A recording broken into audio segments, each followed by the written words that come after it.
Oh, kalkun panggang memang enak ya? Iya, kami dari tahun 2150 masih sering memakannya. Dunia tidak jauh berbeda saat ini. Sebagian hal yang umum dilakukan pada abad ke-21 masih ada sampai abad ke-22. Ternyata cuma ada satu perubahan besar hari ini, yaitu pasokan air. Semuanya berawal dari irigasi ladang yang menggunakan minuman energi. Dan meski gagal total, mereka punya ide lain. Sekarang, mereka ingin mengganti semua air di sistem supply dengan pembersih tangan alias hand sanitizer.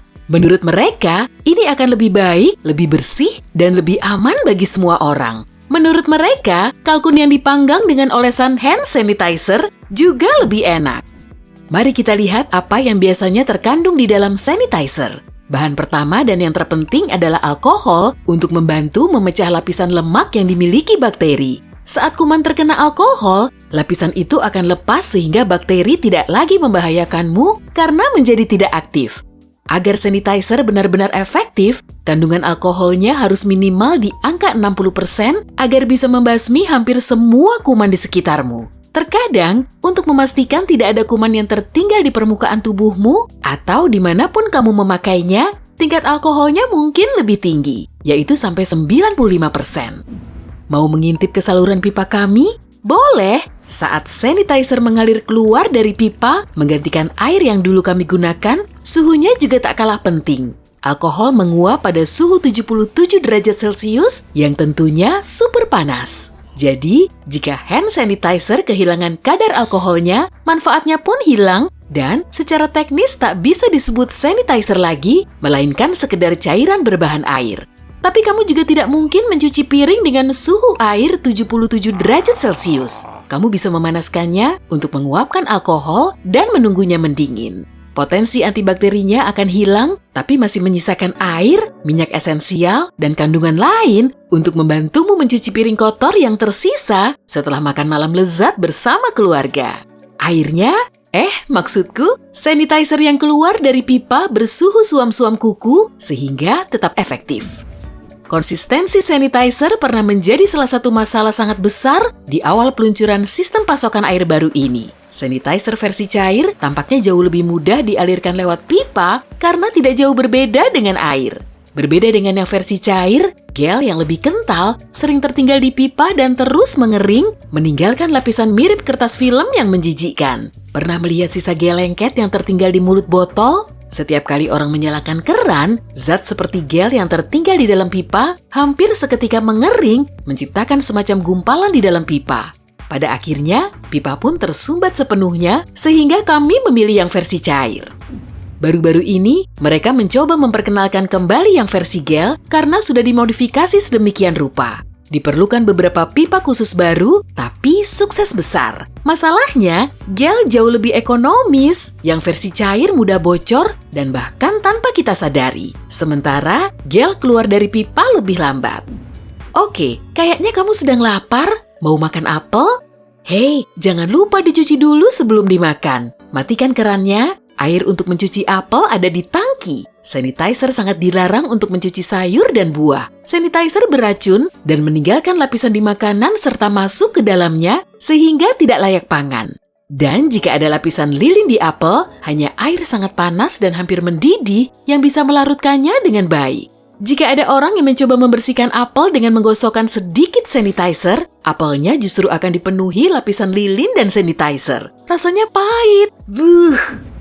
Nah, selesai beraktivitas, pasti kamu kelelahan. Dan sepertinya hanya mandi air panaslah yang bisa mengisi kembali tenagamu. Tapi ingat, di sini adanya pancuran sanitizer. Kamu pun merasakan perih yang menyengat di semua luka kecil, goresan, atau bahkan lecet yang mungkin ada di tubuhmu. Gel pancurannya pun tidak akan berbusa karena sulit tercampur dengan gel sanitizer. Kamu serasa diselimuti jeli seperti sepotong roti besar yang penuh mentega. Oh, ini akhirnya berbusa. Tapi dibilasnya bagaimana? Ingatlah untuk tidak pernah membuka mata saat mandi di sini.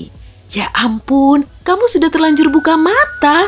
Aku tahu, pasti perih. Ambil handuk dan air hangat ini. Bilas matamu. Jangan khawatir, tidak akan ada efek permanen. Hanya pengalaman yang membuatmu meneteskan air mata. Ya ampun, kulitmu kenapa? Semuanya pecah dan kering, dan ruam juga. Kulitmu terkelupas seperti kadal besar yang siap berpamitan dengan kulit lamanya. Lapisan luar kulitmu terbuat dari protein dan lipid. Saat terlalu banyak alkohol menyentuh kulitmu, lapisan pelindung ini akan terlepas kecuali kamu melembabkannya dengan benar. Setelah mandi atau berendam sanitizer, kamu mungkin butuh lotion pelembab untuk menyembuhkan kulitmu. Waktu mandimu terasa kurang nyaman, kulitmu sekarang kasar sekali, dan semuanya pecah-pecah, beruam, dan gatal. Meski kamu merasa benar-benar segar setiap kali selesai mandi, yang berasal dari alkohol yang menguap dari permukaan kulitmu dan membuatnya makin kering setiap kali mandi, kamu sebenarnya tidak akan pernah 100% bersih. Masalahnya, kombinasi air plus sabun punya reaksi berbeda. Ketika keduanya dipakai bersamaan, sabun pada dasarnya mengangkat semua kotoran, melarutkan sebum berlebih, dan semua hal lainnya dari permukaan kulit. Lalu, air menyapu semuanya. Sanitizer tidak bisa melakukannya. Mungkin sanitizer terlihat ampuh membersihkan semua hal yang terlihat dan tidak terlihat yang membuat tanganmu, katakanlah, kotor. Tapi tidak peduli seberapa banyak sanitizer yang kamu tuang, lemak, gula, sisa makanan, dan banyak zat lainnya akan tetap ada kecuali kamu benar-benar membilasnya. Fungsi utama dari sanitizer manapun adalah membantumu menyingkirkan bakteri. Sayangnya, bakteri akan terus menguat dan tidak terlalu takut pada sanitizer seiring berjalannya waktu. Selain itu, kulit yang dikeringkan oleh sanitizer akan pecah-pecah, yang juga melemahkan pertahananmu terhadap kuman dan bakteri. Tapi ada masalah lain. Di satu sisi, kamu tidak akan pernah 100% bersih dengan mandi sanitizer. Di sisi lain, kamu berisiko menjadi terlalu bersih. Terkadang, berani kotor itu baik. Sanitizer agak terlalu bagus dalam membantumu melawan kuman, menyingkirkan bakteri yang buruk maupun baik. Sanitizer kerap memengaruhi mikrobioma dan bahkan bisa membuat kita kurang sensitif terhadap antibiotik. Jadi, jika kamu menggunakan sanitizer beberapa kali sehari, apalagi saat mandi setiap hari, sistem kekebalan tubuhmu menjadi kurang produktif karena akan terbiasa menyerahkan tugasnya ke sanitizer. Akan tetapi, manfaat sanitizer akan jauh lebih baik jika dipakai untuk menyiram toilet. Saat menyiram toilet, kuman menyebar ke seluruh kamar mandi, menciptakan semacam awan kuman yang naik hampir 1 meter di sekitar toilet. Percikan di awan ini mengandung ribuan virus yang kita hirup yang nantinya menyebabkan dampak buruk. Siraman toilet yang dilengkapi sanitizer mungkin tidak akan membantu menghilangkan semuanya, tapi tetap lebih baik daripada hanya menyiram dengan air dan tanpa disinfektan sama sekali. Toilet mungkin satu-satunya tempat yang paling merasakan manfaat pertukaran sanitizer dan air biasa. Bandingkan siraman air biasa dengan siraman sanitizer. Air menutupi kepala sampai ujung kakimu dengan bakteri, sementara sanitizer bahkan tidak membiarkan bakteri keluar. Mungkin ada beberapa, tapi kebanyakan di antaranya sudah tersentuh alkohol yang terkandung di dalamnya. Ini mungkin penyiraman terbersih dan teraman yang pernah kamu alami. Sayangnya, hand sanitizer bisa menjadi penyebab perubahan tingkat pH kulitmu. Tingkat pH sanitizer biasanya 7 atau lebih tinggi, jadi mungkin agak terlalu basah. Sementara itu, kulit kita cenderung lebih asam dengan kisaran pH normal 5,5 sampai 6,5. Kamu disarankan memakai sarung tangan saat menggunakan sanitizer dari keran untuk mengepel lantai atau mengelap sesuatu.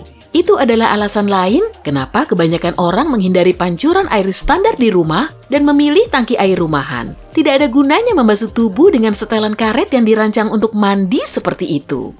Akan tetapi, pembersih tangan manapun tak akan bisa menggantikan air dan sabun asli yang biasa kita gunakan bahkan pada tahun 2150. Sanitizer memang bisa membantumu membasmi kuman dan bertahan sampai 6 jam. Mungkin memang akan keren jika punya satu keran ekstra yang dialiri hand sanitizer hanya untuk kebutuhan sanitasi. Tapi, jangan sampai semua air yang ada juga ikut diganti. Bagaimana kalau kita membuat keran khusus berisi kopi hangat yang baru diseduh saja? Lebih menarik kan?